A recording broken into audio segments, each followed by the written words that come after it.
Nous sommes parfois embarrassés sur un pas de porte, ne sachant pas si nous devons entrer ou sortir. Situation désagréable qui met souvent en rogne à la fois ceux qui sont dehors et ceux qui sont dedans. Pendant les premières semaines du ministère de Jésus en Galilée, les disciples et proches parents du Seigneur se sont un peu trouvés dans cette situation. Jésus les a surpris, parfois il les a même carrément bousculés au point que certains craignaient qu'il eût perdu la tête. Quant aux scribes venus de Jérusalem, ils le prennent déjà pour un possédé.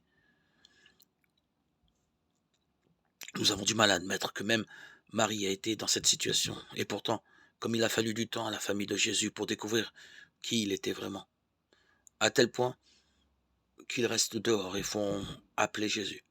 Pourtant, dans la maison, Jésus est entouré de disciples qui auraient certainement laissé place à la famille de leur maître. Tous sont les bienvenus dans la maison du Seigneur, mais personne n'est obligé d'y entrer.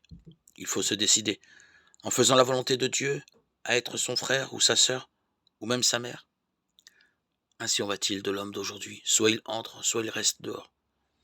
Beaucoup sont sur le pas de la porte. C'est le drame de la liberté que Dieu veut pour nous, pour que nous soyons à son image.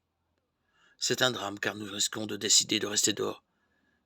Mais quelle grâce que de savoir que si nous décidons d'entrer, nous serons les familiers du Seigneur.